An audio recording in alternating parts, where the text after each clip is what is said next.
Muchas gracias. Gracias. ¿A cuánto han recibido así en el trabajo? Tuve 11 años pintando casas y remodelando casas en Miami. Eso era lo que yo hacía. Y ahora te hacen regalos, te dicen, vamos a tirarme fotos. A veces me dicen, vamos a tirar fotos. Y yo, pero ellos estarán seguros con quién se va a tirar una foto. Porque es increíble. La verdad es que uno no puede explicar cuán grande es esto. Y yo creo que si tú estás aquí por primera vez tampoco puedas explicar bien qué cosa es esto. Por eso yo les exhorto a que se mantengan. Alguien me decía ahorita, esto es un proceso. Sí, lo que pasa es que hay gente que se van antes de vivir el proceso. Y es triste porque tú no quisieras que fuera así por el bien de ellos, pero a la vez no puede acompañarlo. El que se va, se fue. El que renuncia a sus sueños, por la razón que sea, o porque no lo vio, o porque tiene catarro, o porque su esposa no lo deja, no merece este estilo de vida. La verdad es que para Leite y para mí, ya era querido poner una foto, pero no me puse de acuerdo con los técnicos, pero voy a contar un poquito la historia, para que yo sé que algunos se van a identificar con esto, porque yo creo que todos nosotros tenemos nuestra propia historia personal. El que leyó a Paulo Coelho en el libro El Alquimista, sabe que la historia de Santiago es una historia inspiradora, pero es una historia personal.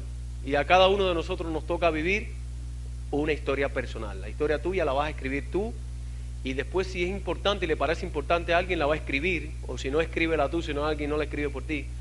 Pero a nosotros también nos tocó vivir nuestra propia historia personal. De más está decirle que soy cubano, pero yo nací en Cuba en el año 64. O sea, tengo 45 años, me tocaba trabajar hasta los 67. O sea, que tengo como unos 20 y pico años tranquilo en mi casa con mi esposa y mis hijos.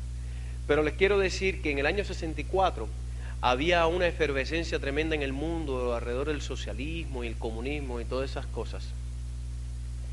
Y en el año 59 se fundó Amway. Yo no sé si usted alguno ha leído Capitalismo Solidario. Es un libro escrito por Richie DeVos.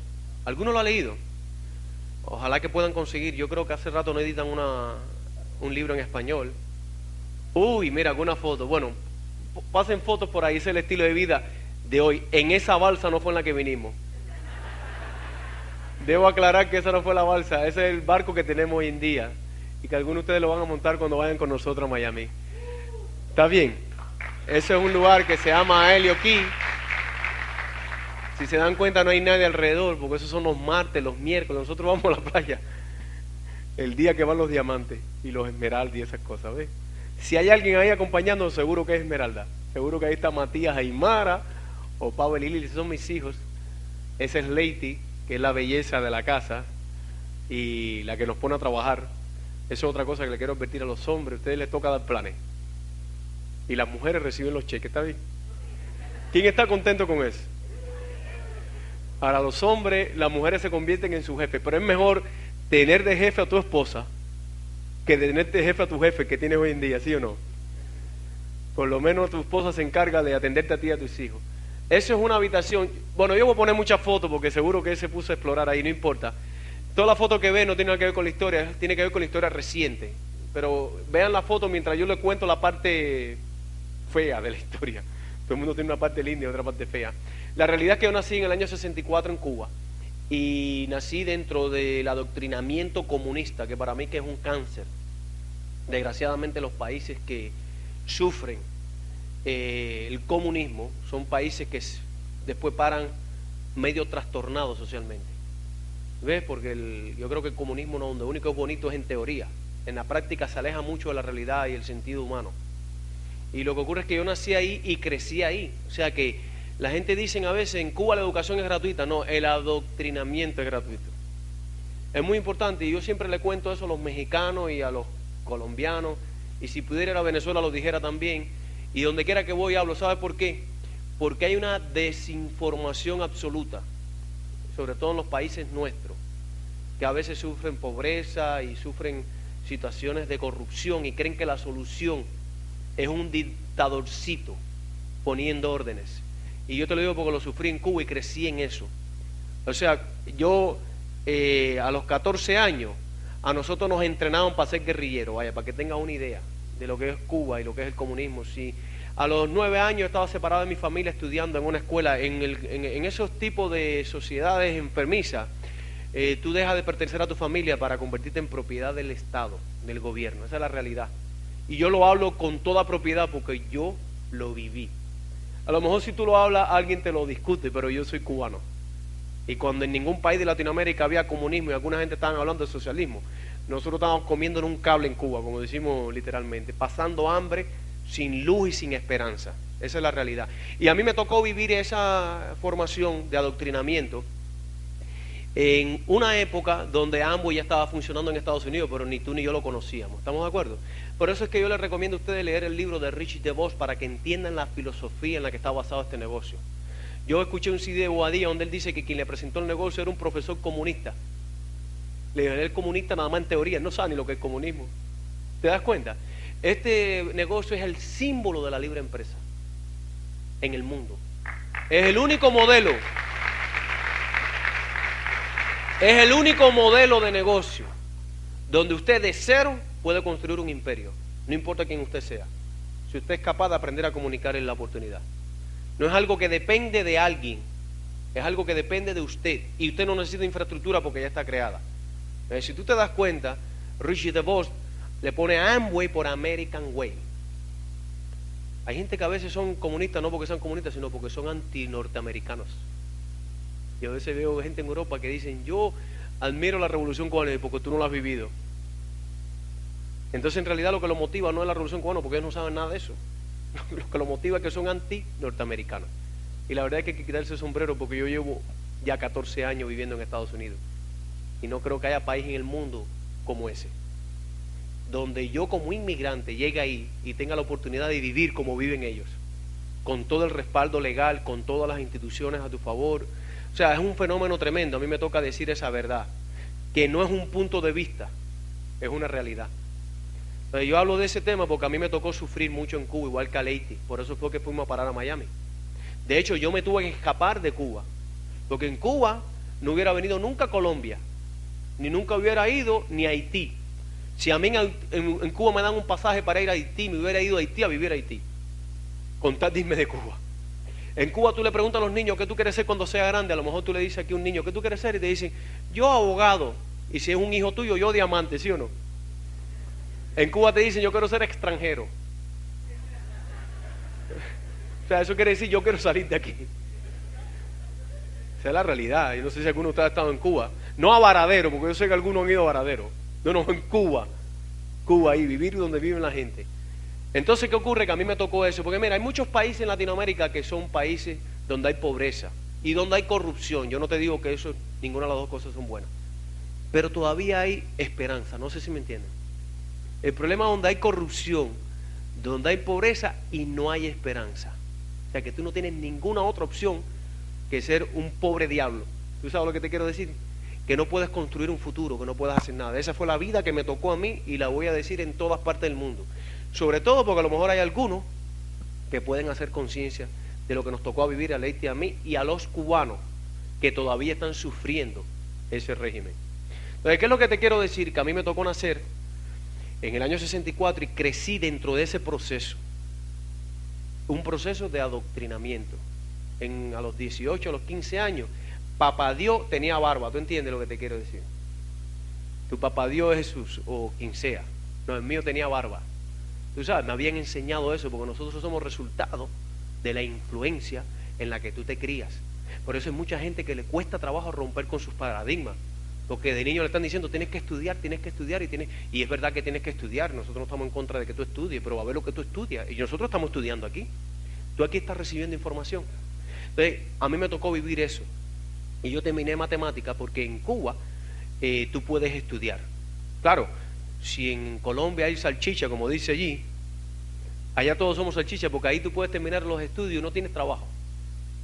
¿Por qué no hay trabajo? Porque no hay libre empresa. Por ejemplo, aquí tú puedes tener un mercadito, tú puedes vender pirulí, puedes vender, no sé, yo pasé por las tienditas, la gente anda en su motico.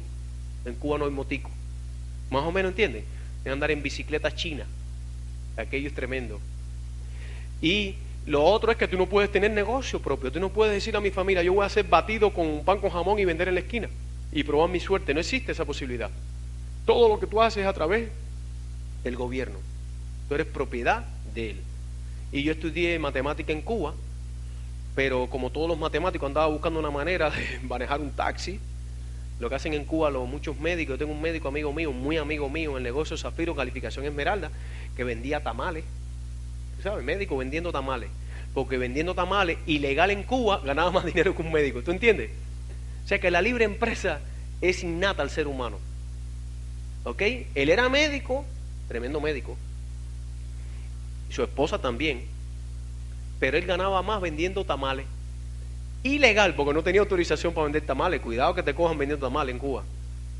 ¿Entiendes? O sea que la ley de oferta y demanda en un régimen de esa naturaleza desaparece. Por tanto, tú vives como un zombie. Llega un momento, claro, que eso no te das cuenta cuando niño, porque cuando niño tú no tienes todavía capacidad de pensar, pero cuando tú empiezas a descubrir, que fue lo que pasó con nosotros, la realidad del mundo, tú te das cuenta que la opción no es un dictadorcito poniéndole orden a tu vida, a tu familia, a tus hijos, ni diciendo cuál religión es buena o mala, o diciendo que disparate es absurdo. Yo creo que cada uno tiene la libertad no solo de construir negocios, sino de educar a sus hijos, ¿sí o no? No solamente eso. Pero en Cuba esa opción no existía. Yo tenía que estudiar en una escuela donde las materias distorsionaban la historia, donde ponían a héroes que eran terroristas. Esa es la realidad. Esa es mi realidad. ¿Por qué yo te cuento todo esto? Bueno, no es para amargarte la tarde ni para que tú no tienes que vivir esa experiencia. Es para decirte que primero yo tuve que salir de aquello para aspirar a encontrar una oportunidad como esta. Ya por lo menos tú la tienes. Por años tuve que yo planificar la salida de Cuba. En Cuba no se vende barco ni lanchas, ni balsa. Es más, en Cuba que tenga un barco es vigilado. Allá los turistas sí tienen barco, ¿viste? Pero los cubanos no solo no pueden tener negocio, ni pueden tener barco tampoco. Y si te ven con una balsa, que es lo que normalmente la gente sale de Cuba, que es una cámara, aquí ya no existen las cámaras venían dentro de las gomas. Aquí en Colombia todavía hay carros que tienen las cámaras dentro. ¿Sabes lo que es la cámara?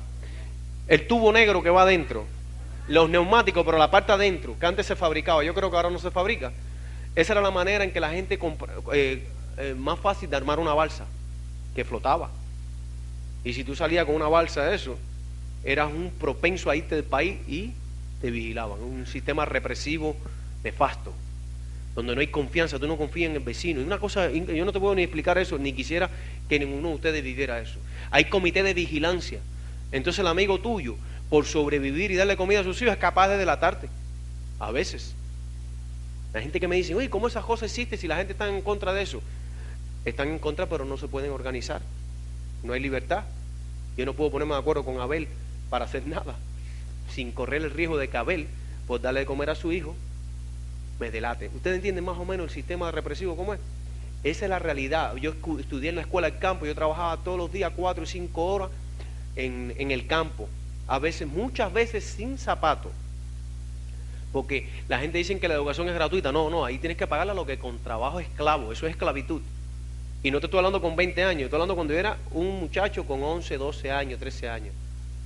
Y no es que es una opción que mis padres me mandaron, es que era obligado. O te tenías que ir del país, escoge. Que es lo que hace mucha gente. Mucha gente salen del país. Tratan de irse por diferentes vías, a través de México, de Europa. No sé, a lo mejor en Colombia hay muchos cubanos que le hacen carta de invitación. Pero esa es la realidad que nos tocó vivir a nosotros.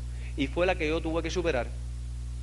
Entonces un día, en 1994, logramos armar una balsa. Fíjate, ponte en esta perspectiva. Primero, nunca nosotros habíamos navegado, porque en Cuba no te dejan ensayar en la salida. No hay práctica. Hay gente que dice, no, yo no voy a hacer el negocio porque no sé cómo hacerlo. No tienes que aprender a hacerlo. Pero aquí no te vas a arriesgar la vida. Hazlo, vas a aprender en el camino. Pero allí, si yo fallaba, ¿tú sabes para dónde iba? Para el fondo del mar. O sea que tenías que hacer algo a riesgo de que, como le ha pasado a muchos, que un tiburón te ataque, porque eso es en el estrecho de la Florida. Entonces nosotros armamos eso, éramos mi hermano y yo y 2 amigos. Y logramos comprar, es como un dinky, es una balsita que usan los veleros.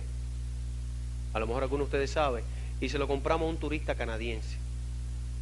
en Canadá, estaba en Varadero, él tenía el velero y nos vendió la balsa esa. Después averigué que es un precio carísimo, pero tuvimos que hacerlo. Entonces fue esa noche que nos pusimos de acuerdo, fuimos a trabajar todos, porque ahí tienes que vivir con mucho terror, sin que nadie te detecte. Y entonces en la noche fuimos con la balsa desinflada, la montamos en un carro, ¿está bien? Les voy a contar esto que es un poco tétrico, pero para que se diviertan, esta es la parte de entretenimiento. Ponemos la balsa atrás, va una persona manejando el carro y vamos nosotros sentados arriba de la balsa atrás, ¿está bien? Y llegamos nadie sabía por dónde iba a salir por razones de seguridad, no podíamos decirle a nadie. Ni la gente que se iban en la balsa sabían dónde íbamos a salir. Ni yo sabía dónde íbamos a salir. Entonces cogimos y nos pusimos de acuerdo y dijimos, en algún momento vamos a parar, vamos a inflar la balsa y nos lanzamos. Así fue exactamente como hicimos. Fíjate. Y entonces en algún momento en el norte de La Habana, un lugar que se llama Santa Cruz, íbamos manejando y dijimos, ¿qué tal si lo hacemos aquí? Brrr, doblamos. Ahí estábamos seguros que nadie podía delatarnos, por lo menos de nosotros. Te voy a contar la historia que nunca la he contado, creo, en un seminario, porque es un poquito larga. Pero bueno, donde se interrumpa, la demás te la cuento en otra parte del seminario, en otro seminario. Aquí no va a ser posible. Entonces bajamos en Santa Cruz, el hombre parqueó en la carretera, cargamos la balsa y cargamos gasolina y eso, porque teníamos un motorcito de 7.5 caballos, bien chiquitico, que lo habíamos probado en un tanque de agua el día anterior. Esa fue la prueba. No sabía si aquello estaba fundido o no, para que usted entienda. Lo habíamos arrancado, soltó humo y dijo, esto funciona. Entonces bajamos una colina como de roca y nos ponemos debajo de un puente que va de lado a lado en la carretera. O sea, el mar estaba aquí estaba la roca, no era arena, es roca. Y entonces aquí había un puente, por aquí estaba la carretera y nos pusimos aquí abajo. Absoluta oscuridad. Te voy a contar esto para que vea, porque es un milagro que yo esté aquí. Mira, ponemos la balsa desinflada a tacto, porque si enciende un bombillo o un quinqué o algo de eso, ya tú sabes que estás expuesto. Ponemos la balsa aquella, no sabíamos ni dónde lo estábamos poniendo, era absoluta oscuridad, y habíamos encontrado un tanque de oxígeno, que lo habíamos llenado de oxígeno como si fuéramos para bucear. Eso es aire a presión, y le enganchamos la balsa. Eso llena rápido la balsa. Está dividida en compartimentos, una balsita como de 2 o 3 pies, como de aquí a allí. No te vas a pensar que una balsa, no, una cosa pequeña. La llenamos y ahí ocurrió el primer obstáculo. El primer obstáculo es que cuando yo estoy llenando el último portón, la última sección de aire, dice una de las personas que se iba con nosotros, que se mantuvo todo el tiempo muy negativa, dijo, oye, esto está ponchado. Oye, después de eso, si eso está ponchado, se acabó el viaje. Ni Amway, ni Diamante, ni nada. Primero, para regresar para la casa hubiera sido un riesgo. Dije, ¿cómo que eso está ponchado? Si nosotros lo inflamos ahí, no, eso está ponchado, mira. Y lo toqué y no tenía aire. Y le dije, a ver, siéntate ahí. Y yo empiezo a ver si yo logro, y detecto que por el lugar donde se echaba el aire, había un pistoncito de seguridad que no habíamos cerrado. Dije, no, se está yendo el aire, por donde mismo lo echamos. Ponte de nuevo, lo pusimos. Y ¡prac! Trancamos. Entonces, como nunca habíamos hecho eso, acuérdate que estamos haciendo todo por primera vez. Ponemos las cosas arriba. ¿Qué quiere decir las cosas? Agua, unos remos que habíamos hecho de madera, pusimos un poco de gasolina con aceite, porque esos motores llevan gasolina con aceite. Todo en la oscuridad. ¿Está bien? Y dijimos a la 1, a las 2, a las 3. Cuando fuimos a cargar no podíamos con la balsa aquella. Habíamos puesto muchas cosas. Ninguno, los nervios son muy traicioneros. Entonces sacamos todo. Y dijimos, bien, yo voy a llevarme la balsa con mi hermano para el mar, ya lo voy a poner ahí, y ustedes empiezan a llevar las cosas. Entonces yo me llevo la balsa, había un poquito de oleaje, era en agosto, pero había un poquito de oleaje en la oscuridad, todo esto en la oscuridad. Y entonces estamos ahí, aguantamos la balsa detrás de una roca, ¿está bien? Y empiezan a traer los otros 2 amigos el poquito de agua, lo que a ellos se les ocurría, porque era en la oscuridad. De hecho, cuando amaneció el otro día vimos que se había quedado todo lo que necesitábamos para el viaje. Sí, después te voy a contar, no sabíamos lo que habíamos puesto en la oscuridad, muchachos, y cuando estamos bien emocionados, fíjate, primer obstáculo, vemos que viene por la carretera alguien con una luz. Dijimos, ay mi madre, ¿quién será este hombre ahora? Y venía una luz, y en Cuba hay una cosa que se llama guardacostas, que son armados. Ellos cuidan la frontera y además están puestos en función de eso. Nosotros sabíamos que nadie nos había delatado porque habíamos llegado ahí sin testigos, pero sí podía ser la mala suerte de que hubiera alguien haciendo patrulla. Entonces le decimos a una de las personas, mira, llégate allí donde está ese hombre y averigua quién es. Y no sé qué vamos a hacer, pero si es militar yo no sé lo que vamos a hacer, tú sabes. No les voy a decir lo que les dije, pero ni vale la pena contarlo, pero era una cosa de vida o muerte porque no nos iban a perdonar la vida. ¿Está bien? Entonces el hombre va para allá y yo veo que de pronto esta persona que venía con nosotros, que se iba a ir con nosotros, viene con la persona caminando. Yo no sabía lo que estaba pasando todavía. Y cuando llega a la orilla nos damos cuenta que era un pescador cubano que venía con su quinqué. Quinqué se dice como una vela. Y había armado su balsita. Él no se iba del país, pero él iba a pescar. Entonces le dijimos, mira, fulano, no tenemos nada en contra, pero necesitamos que tú ahora no regreses antes de tiempo, sino que salgas a pescar delante de nosotros. Por lo menos para que nos dé tiempo, porque como no te conocemos, no sabemos si tú vas a regresar y vas a decir que nos viste. Y entonces dice, no, yo no los he visto a ustedes, no me interesa.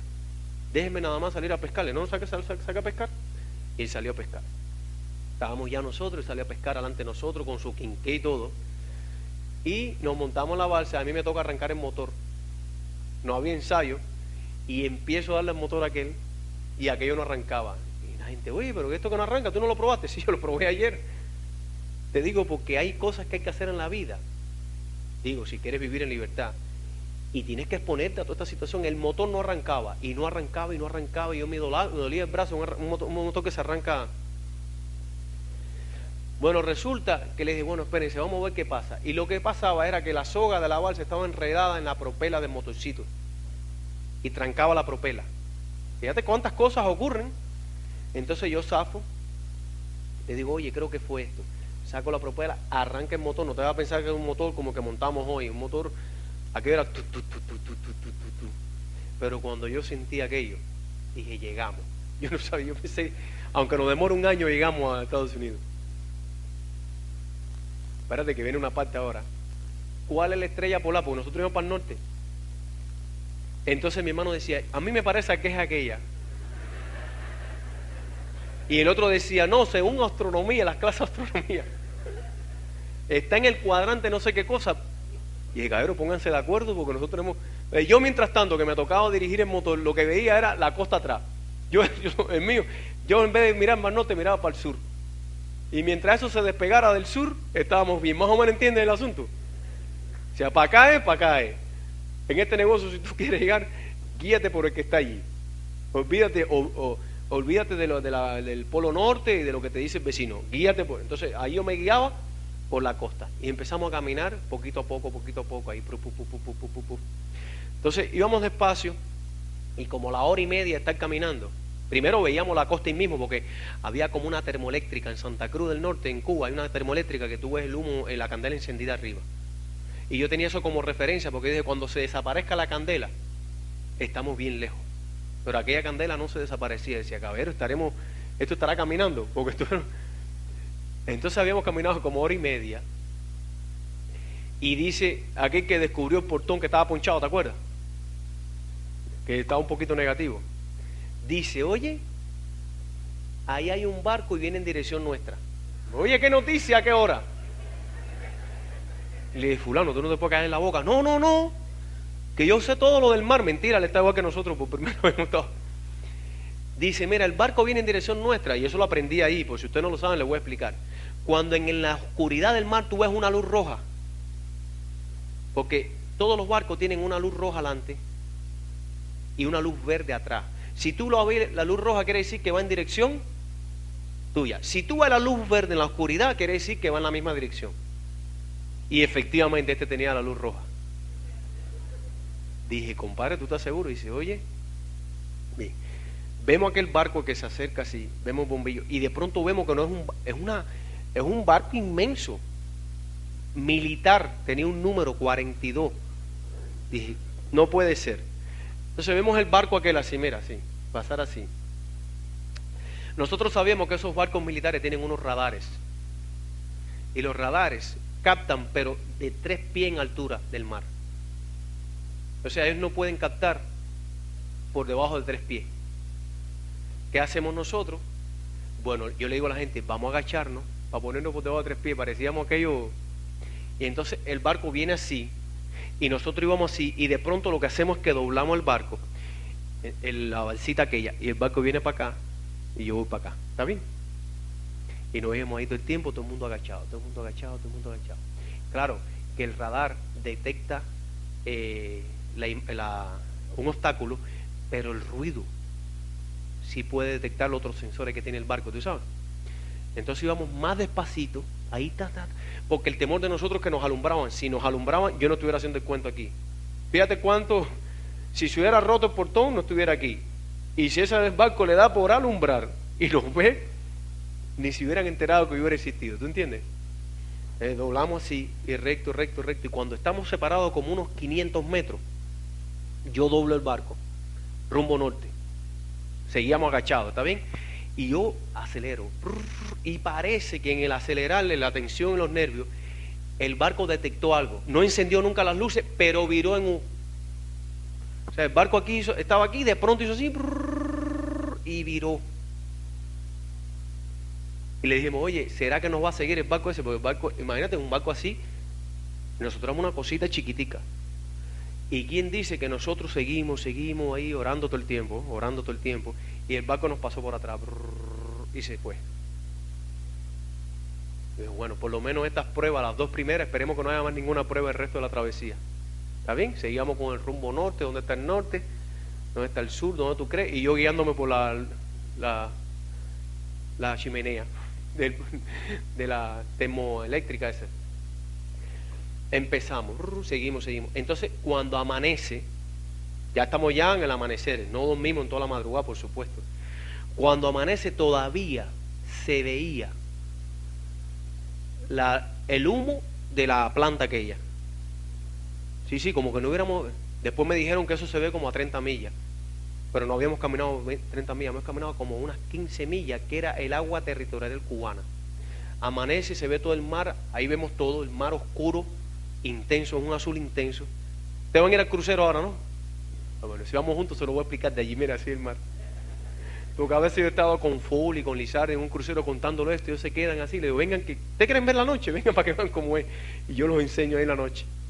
Una vez se lo estábamos contando y Patsy lloraba, le dije, no es para que llore, porque a ti no te va a pasar, el que tenía que llorar era yo. Y eso es cosa del pasado. Pero Patsy y Doc de voz y toda esa gente estaban contando, y les dije, mira, si ustedes quieren ver esto, váyanse a la parte de atrás del crucero y miren para allá abajo para que tú veas cómo se ve el mar, impresionante.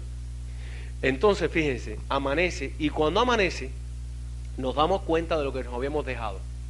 Teníamos un remo, el otro lo habíamos dejado, yo había perdido un zapato, tenía el otro aquí,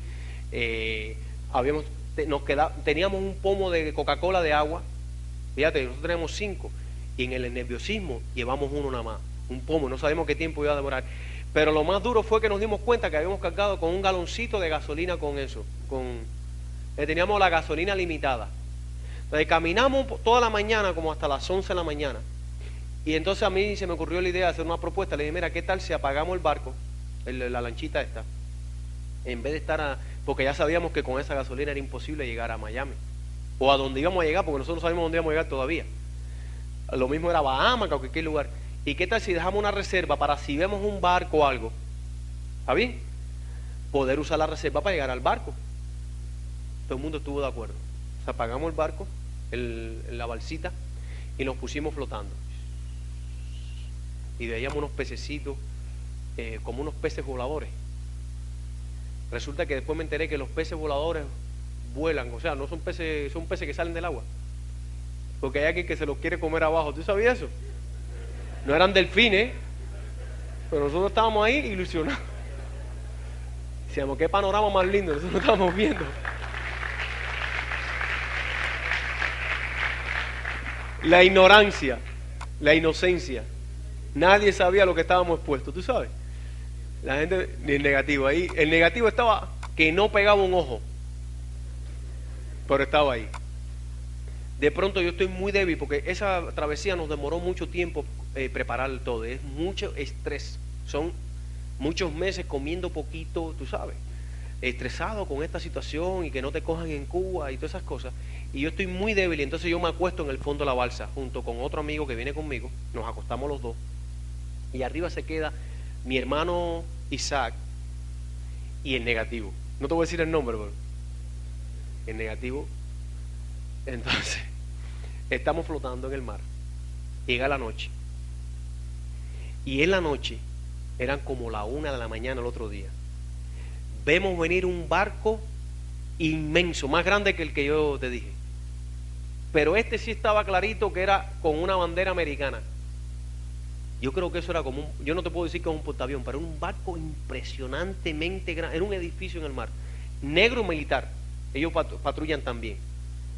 Cuando yo vi aquello, fui el hombre más feliz del mundo porque le dije, nos salvamos. Ahora sí, no hay arreglo. Esta gente, tú sabes, ya llegamos donde queríamos llegar.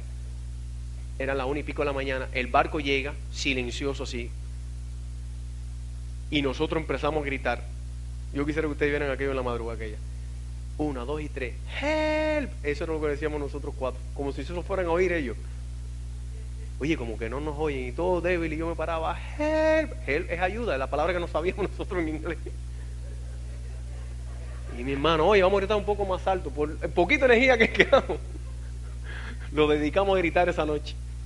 Ese barco estaba como de aquí a donde termina el auditorio. Vaya, para que tengan una idea, era una distancia así. Pero de ahí sentíamos una corriente. Era en el estrecho de la Florida, hay una corriente que te lleva para el Golfo y otra que te saca para afuera. Nosotros estábamos en ese momento, en esa corriente. Era como un río en el mar. Tú sentías, pero increíble. Fíjate que el negativo dice, yo me voy a tirar a nadar. Le dije, si te tiras, te mueres aquí. Aquí no hay manera. Para colmo, tratamos de arrancar el barco. Nunca más arrancó aquello. O sea, que parece, después nos enteramos que se habían mojado las bujías. La bujía, el encendido. Se mojaron. Cuando llegamos, eso cuando fue. Ok, el barco aquel se paró en seco y encendió unos reflectores. ¿Cuál fue nuestra sorpresa, señores? Que cuando él enciende un reflector para nosotros y nos hace una seña así, y enciende otro para acá y otro balsero, y enciende otro para acá y otra balsa, habían como 4 o 5 balsas en la misma situación nuestra y nosotros no la habíamos visto. Después nos explican que la corriente lleva a todo el mundo para el mismo lugar. Ellos estaban flotando igual. Dije, wow, pero mira qué lindo se ve esto de día. Nosotros pensábamos que aquel barco impresionante encendió las luces y nos hacía señas, porque la seña que él nos hacía es acérquense. Él no se puede acercar a las balsas porque las hunde, pero nosotros en nuestro sueño pensábamos que él se iba a acercar, muchachos. Y él abre una balsa, enciende las luces, y vemos que 2 balsas repletas de gente se acercaron al barco. Dije, no, ellos cuando recojan a la gente que se acerca, seguro que vienen por nosotros. ¿Sí o no? ¿Qué les parece? Apagaron las luces, arrancaron los motores y nos dejaron en el mar. Mira qué noche. Después gente que yo me lo encuentro, que vinieron en balsa y no quieren hacer el negocio. Le digo, ¿tú quieres que yo te vuelva a mandar para la balsa? ¿Cómo tú no vas a hacer el negocio? Si esto es un chiste. Oye, el barco aquel arrancó y se nos fue en nuestra presencia. Yo me imagino que ellos cogieron las coordenadas y todo, pero se fueron. Amaneció otro día. ¿Qué ocurre? Que el segundo día yo tenía todos los pies quemados por la gasolina y el tanque de gasolina se empezó a botar. El portón aquel había perdido aire. El agua en la noche, para que tengan una idea, nosotros estábamos acostados en el fondo, el agua entraba y salía. Entraba y salía, ¿tú entiendes, no? Era una mojadera toda la madrugada. Entonces, por la noche era mucho frío y por el día era el sol de agosto. Estábamos como calcinados, estábamos fritos, vaya, rojos, con las quemaduras. Cuando llegaba la otra noche, frío de nuevo.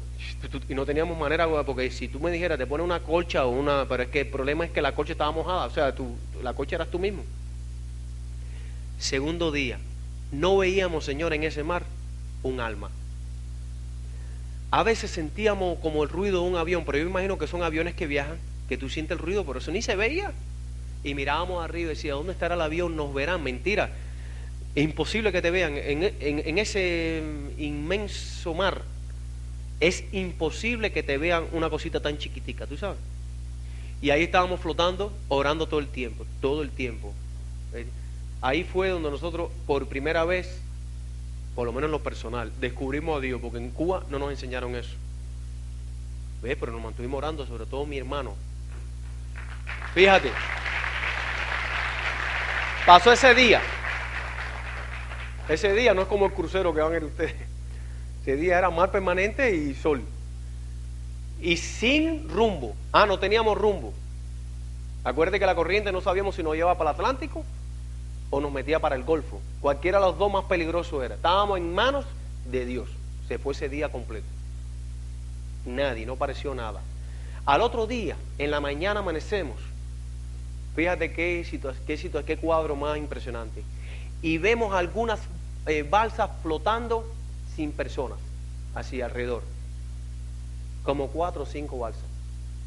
Te repito, en el inmenso mar van a parar al mismo lugar porque es como si fuera la corriente, lo lleva al mismo lugar. Yo pregunté todo eso después. Pero lo curioso es esto. Y ahí fue donde nosotros, parecíamos niños chiquitos llorando. Lo peligroso, ahí tú empiezas a pensar en tu familia, en tus padres. Estaba mi hermano ahí, tú sabes. Tú tienes que estar listo para todo, pero tú lo que empiezas es, oye, ¿cuánta gente, mis hijos? Yo no quiero contar esa parte, porque esa parte a mí todavía no he podido superarla y me pongo muy nostálgico. Pero acuérdate que cuando yo salí de Cuba, yo dejé mis hijos, mis niñitos, que después les voy a contar la historia de ellos, porque se fueron igual. Y tenían 5 años, 3 años y 9 años, eran chiquiticos. Y yo los vi cuando entraron a la casa de la abuelita. Y ellos no sabían lo que iba a hacer su papá. ¿Tú te imaginas? Ni que estaba pasando todo eso. Entonces yo pensaba, ahí te vienen todos esos pensamientos. Mi mamá y mi papá que no sabían nada. Mis hijos, la madre de los niños, tú sabes. Tanto los abuelos, como quiera que sea, tú sabes. Habíamos hecho el intento, pero mira, ocurre que vemos las balsas y el negativo nos dice, déjenme decirle la noticia, ¿ustedes ven las balsas? Le dije, sí. La posición mía, ¿cuál era? En medio de mi debilidad. Estaba muy débil físicamente. Le dije, mira, esto es un buen síntoma, eso quiere decir que lo recogieron. Dice, no. Cuando recogen las balsas, el cojar hunde la balsa. Porque no pueden dejar un obstáculo flotando en el mar. Ellos las hunden a golpe de tiro. Le tiran y hunden la balsa. Una de esas balsas era de poliespuma. Eso es que se ahogaron, eso dice negativo. Dije, no. ¿Qué es lo que tú me estás diciendo? Dice, oye, acuérdate que yo soy experto en navegación, pero si nunca he hecho el viaje, eso es lo que te dicen afuera a veces, que ellos conocen Amway. La gente por hablar hablan. Le dije, mira, fulano, yo creo que tú debes callarte la boca un rato. No pienses así. De hecho, estamos muy lejos de Cuba, creo yo.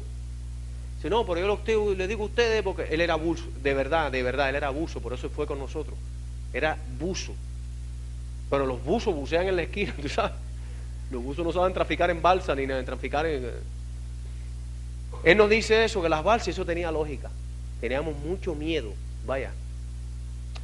Entonces nos dice eso y dijimos, bueno, está bien, pero nosotros no tenemos ninguna otra opción que esperar a ver qué pasa. Hablando de eso, mi hermano Isaac, que se la había pasado orando, dice, en el horizonte hay algo. Él nos dice a nosotros, en el horizonte hay algo. Le dije, ¿por qué tú dices que hay algo? Dice, porque hay un destello, que a cada rato, te estoy hablando eran como las 10, las 11 de la mañana. Y yo le decía, ¿por qué tú dices que hay algo? Dice, porque hay un destello. Mira para que tú veas. Y yo miraba y no veía nada. Y el otro miraba y no veía. Pero de pronto yo lo vi un destello. Como una luz que después descubrimos que era el cristal de adelante cuando daba con el sol. ¿Tú nunca has visto con un espejito? En el mar eso es increíble. Como todo está solitario, desértico. Cualquier espejito, cualquier cristal cuando va con el sol mete una luz impresionante. Y yo veo aquella luz y dije, efectivamente, hay algo. Pero no sabíamos qué era porque era el destello nada más. ¿Y quién le dice a ustedes que ese espejito se estuvo yendo, prendiendo y apagando en dirección recta a la balsa? Se metió como hora y pico en llegar a donde estábamos nosotros. Y cada vez que lo veíamos ya vimos que era un barquito, un barquito blanco. Y nosotros decíamos, papá Dios, que llegue. Porque el temor mío es que se desviara antes de llegar. El temor de todos nosotros. Y nosotros nos paramos arriba de la balsa y la hacíamos con los pullovers así, pero estábamos seguros porque Él nos dijo, es imposible con las olas que yo los pueda ver. Cuando estábamos en esa situación, me dice el tiempo, para interrumpir, mañana seguimos. Cuando estábamos en esa situación, vemos ya el barquito llegar, en un barco blanco con bandera americana. ¿Estamos en tiempo? Con una bandera americana.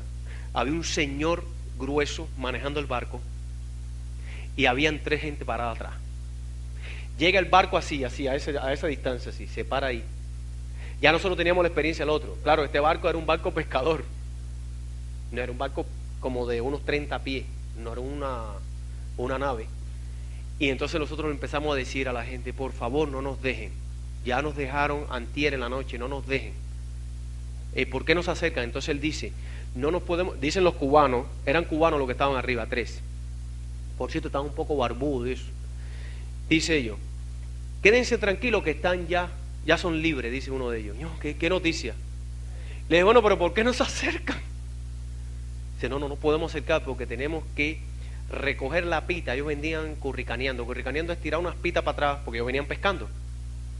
Y tenemos que recoger las pitas y tenemos que acercarnos en espiral para no hundirle ustedes y para que la pita no se enrede en el... Fíjate todos los detalles. Y nosotros desesperados, que estábamos locos por brincar, pero no podíamos brincar tampoco. Había una distancia todavía. Entonces aquel señor paró el barco, empezó a recoger y empezó a acercarse a la balsita en espiral. O sea, la manera de hacerlo, pues si lo van a hacer algún día, tienen que ser para que no cree una ola y hunda la balsa. Si se hunda aquello, ahí se acaba el chiste. Cuando yo toqué aquello, que yo me enganché, ¿te imaginas ese momento? Yo no sé dónde saqué fuerza, pero era cuestión de segundos, estaba yo arriba de la cosa aquella. Y no sabíamos qué hacer con el americano aquel. Le regalamos la balsa, el americano se reía como diciendo, ¿para qué yo quiero eso, muchachos? Le regalamos la balsa, lo abrazábamos.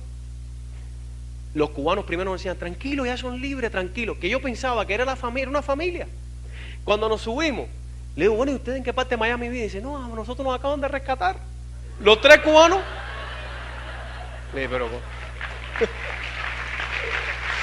¿Tú te imaginas? Ya ellos estaban dirigiendo las operaciones de arriba. Yo quisiera darle el plan, no me he empatado con ellos más nunca. Ya ellos tenían ya el barco aquel que era el americano pescando, ellos estaban dirigiendo, tranquilo, que dándonos ánimo. Fíjate que cuando nos subimos arriba nos damos cuenta que en la esquina hay uno sentado, que no se podía parar, pues llevaba 8 días en una balsita como la cámara.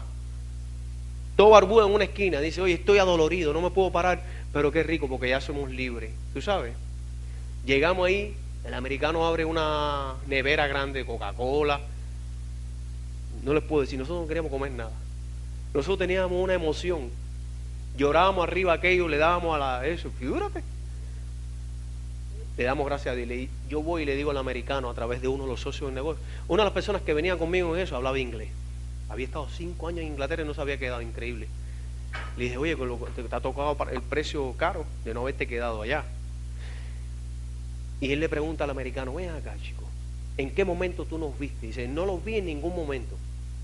Mira para que tú veas la fuerza de un creador. Dice, yo fui todo el tiempo curricaneando atrás de una manada de dolphins. Y yo llegué, los dolphins me llegó a la balsa. O sea, yo estaba atrás de eso y cuando miré estaban ustedes ahí. Mira qué cosa más impresionante.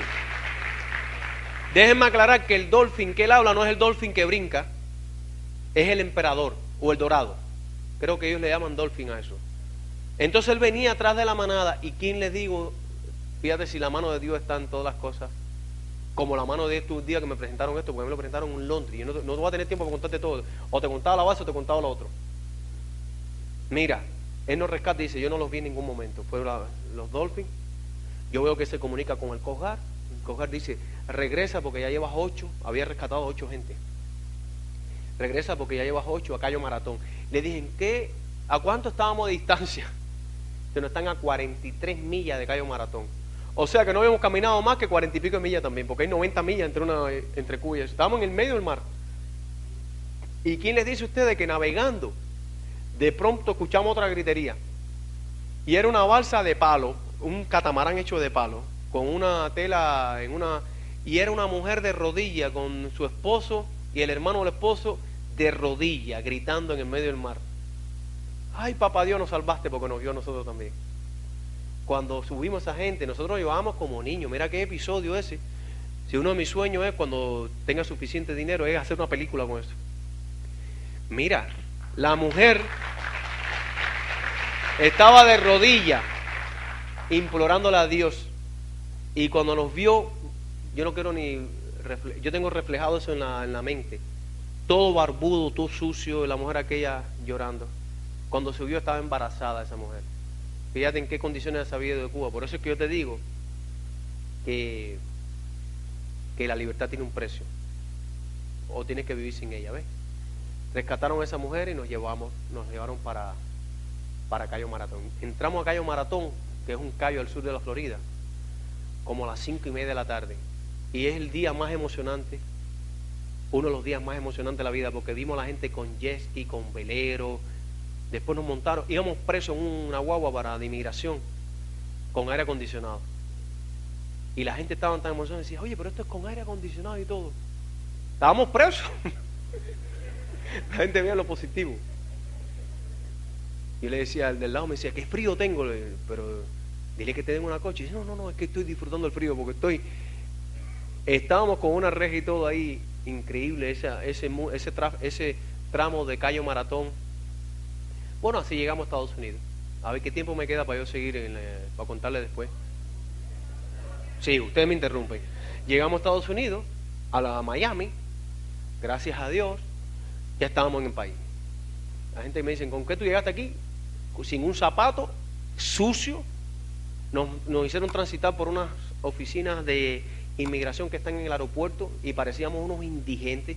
Ojalá que hubieran tirado fotos aquello. Yo quisiera que tuviera la manada de gente aquella caminando por el aeropuerto. Había unos turistas a través de un cristal y nosotros metidos ahí dándonos comida. Nos dieron comida, sopa, nos dieron una ropa, unos calzoncillos, tú sabes.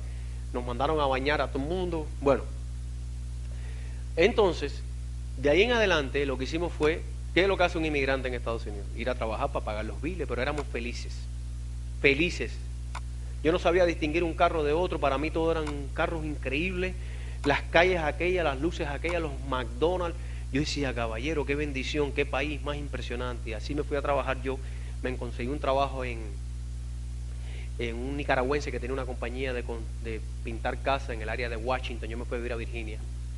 Y yo trabajaba en esa compañía, era el hombre más feliz. Le podía mandar dinero a mis hijos, que eran chiquiticos, tú sabes. Y había encontrado una manera de, por lo menos, yo sabía siempre que mis hijos iban a preferir que yo estuviera un tiempo lejos a muerto. Que yo hubiera quedado en Cuba, no estuviera haciendo cuento tampoco, porque me hubieran matado también.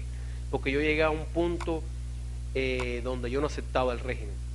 Y en Cuba hay mucha gente que pierde la vida no en el mar, sino por enfrentarte al régimen, tú sabes.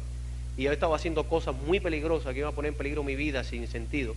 Sin sentido no, con sentido, pero que no iba a conseguir lo que yo hubiera querido. Entonces llegué a Virginia y un día, años después, estoy yo lavando mi ropa. Y yo lavaba la ropa en un laundry, es como una lavandería fuera de la casa, porque yo pagaba un cuartico donde vivir. Y el administrador de ese laundry era un colombiano, Martín Charri se llamaba. Y ese colombiano me decía a mí, Cuba, ¿cómo anda? Yo le decía Colombia, porque ahí no había muchos hispanos. Y era una persona tan especial, tan cariñosa, un tipo especial. Y él era el que administraba ahí y me contaba la historia. El Sabín se había ido de Colombia como un refugiado político porque su familia la habían amenazado. Él tenía su historia también, lo que pasa es que él había ido en avión. Ese fue como refugiado. La diferencia, tú sabes. Pero tenía una historia también de separación de la familia y sus padres aquí todavía. Y un día me dice, oye, Cuba, ¿qué estás haciendo? Yo, lavando la ropa, lo que vengo. Ahí hay una mesa de billar en ese. Dice, no, para que te quede, porque a las 2 de la tarde van a venir a hablar de un negocio. Fíjate, mira para que tú veas cómo son las diosidencias de un negocio. Pero Martín, tú te vas a meter en el negocio. Si nosotros no sabemos cómo funcionan las cosas en este país. Acuérdate que esto es un país desconocido, todo el mundo habla inglés, los carros. No, ubíquense en un país extraño. Yo no sabía ni las leyes bien. Bueno, me dice, chico, tú no pierdes nada, quédate aquí. Oye, él tenía un cuartico chiquitico donde él guardaba la ropa que sobraba. Y la gente a veces lavan la ropa, la de eso y la dejan ahí, tú sabes. Y él guardaba ahí el detergente y todas esas cosas. Y ahí hicieron la reunión. Entonces yo veo que a las 2 de la tarde yo estoy secando mi ropa, secándola, sentadito ahí en mi silla, y entra una persona con una pizarra en aquel tiempo. Un morenito él, bien vestido, bien bonito, bien elegante, como 3 o 4 escoltas. Y dije, este tipo, venía 3 o 4 gente igual que él adelante, atrás mejor dicho. Dije, ay, este tipo es importante, vamos a ver qué pasa. Abrió la pizarra y empezó a explicar el negocio, y ahí estaban Martín y yo. Martín no había entrado en negocio. Y ese era Ulises Félix, dominicano, que él vive en República Dominicana, se había ido a Nueva York. Para que ustedes entiendan lo que es, que este negocio es increíble. De Nueva York a Washington hay como 4 horas de viaje, y alguien le había dicho que fuera a Washington y a Maryland, y en ese viaje me aparecí yo y Martín en uno de los planes. Él explica el negocio y él empieza a hacer preguntas a cubano al fin, tú sabes, oye, ¿cómo es esto? ¿Y cómo esto es otro? ¿Y cómo que tú estás seguro de lo que tú estás diciendo? Y pobrecito aquel hombre, lo vi loco a Luises. Yo no lo conocía, el problema es que yo no conocía a este hombre. Yo conocía a Martín, pero no al hombre. Y le digo a Martín, Martín, ¿tú conoces a este hombre? Yo tampoco lo conozco, pero tiene lógica lo que está diciendo. Y yo le digo al hombre, yo voy a entrar al negocio. Y Martín dice, si él entra, yo voy a entrar primero. Sí, claro, voy a hacer la pata de Martín. Le digo, no hay problema. Muchachos, nos entran al negocio. Firmamos el negocio, el contrato, Sí, me aparece Martín al otro día, en mi casa, con unos CD y una taquilla de seminario. Se ven acá, cubano, dime, mira, esto cuesta tanto, esto cuesta tanto. Le dije, ¿qué cuesta qué? No, yo pagué ya lo que iba a pagar. Tú me dijiste que era, no, pero es que tienes que entrenarte. ¿Entre qué? No, que el seminario es en New Jersey, había que caminar 4 horas. Le dije, no, yo no voy ni al seminario. Y compadre, yo pagué el ticket. Tu problema. Eso fue lo que le dije a Martín.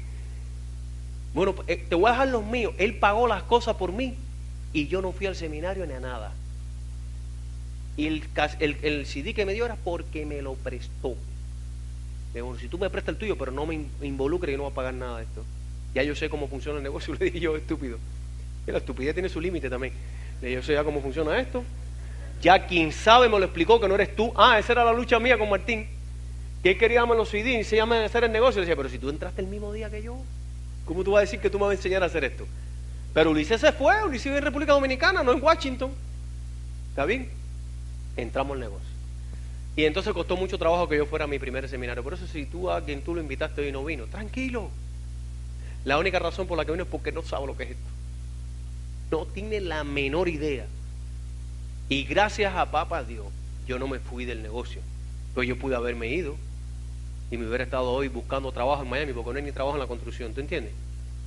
Entonces, ¿qué ocurre? Que eso, fíjate los dos acontecimientos en mi vida. Mis hijos estaban en Cuba, tenían visa para emigrar y nunca el régimen los dejó salir.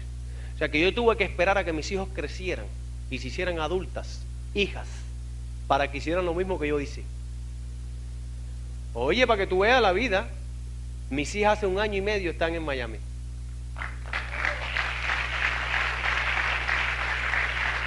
Son platinos en el negocio.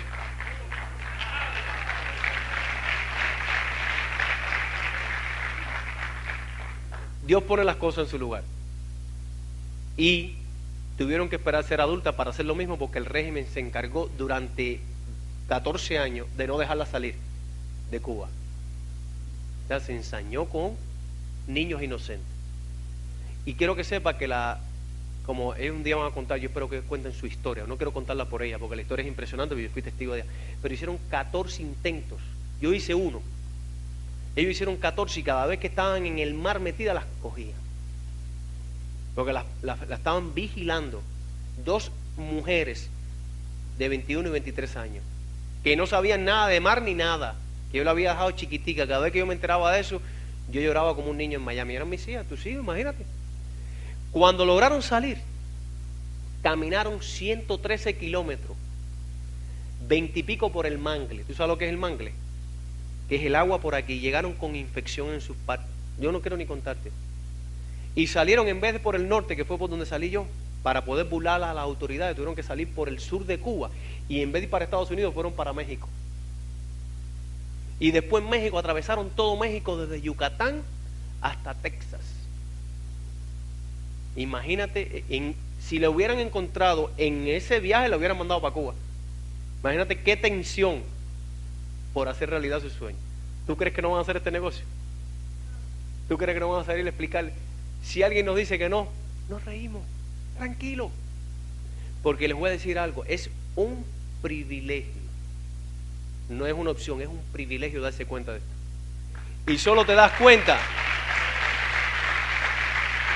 Sí, porque la gente cree que es una opción, es un privilegio, porque tú pudiste no haberte dado cuenta. Es más, algunos aquí a lo mejor ni lo hacen. Eso es una comunicación de la persona con papá Dios, más nada. O con el quien él crea, yo no sé cómo es ese fenómeno. Eso no tiene una explicación lógica. Es un privilegio porque yo pude haber no hecho el negocio, porque ni Martín sabía hacerlo, ni sabía enseñarme, y era el que estaba conmigo ahí fajado. ¿Es verdad o no? Yo pude haber dicho, oye, pero este colombiano está loco, y yo estoy más loco todavía en seguirlo, y él se mantuvo y yo me mantuve. Martín, oye la historia, esta historia es un poquito triste, pero Martín hace 2 años, el sueño de él era ser diamante y yo ser diamante, hace 2 años él falleció. Martín, él le dio un tumor en el cerebro que los devastó en muy poco tiempo. Y él siempre me decía, tú vas a ser mi primer diamante, y yo fui su primer diamante en el negocio. Y su hija, que Dios lo tenga ahí junto a Luis Costa y junto a Iván Morales y todas esas estrellas, tú sabes. Y Martín era muy joven, era más joven que yo. Pero yo creo que gracias a esto por lo menos su familia pudo heredar algo, porque es una responsabilidad también. Uno no se da cuenta a veces de la responsabilidad de uno dentro de esto. Resulta que tú estás garantizando no solo el futuro de tu familia, sino el futuro en agradecimiento a quien te lo enseñó de su familia. ¿Es verdad o no? Porque no es lo mismo que tú un día te vayas a ir de este mundo, como todos nos vamos a ir dentro de 200 años gracias a Nutrilite, y que tengas 3 o 4 patas o 10 o 15 creciendo. Esto es una garantía de por vida para tus hijos y tu familia. O sea que la responsabilidad que tú asumas aquí no se puede explicar en un plan. Es más, el negocio es el único problema que tiene todo lo que hacemos, es que es imposible explicarlo en una noche. Es imposible que un ser humano se pueda enterar cuán grande es esto en una noche. Y tú tienes nada más media hora para explicarlo. Después viene el seguimiento. Así que yo les prometo que la próxima vez voy a contar la historia dentro del negocio y cómo construir las patas y cómo las encontré. Pero ya se acabó el tiempo. Gracias y buenas noches. Que Dios los bendiga. Que Dios los bendiga a todos.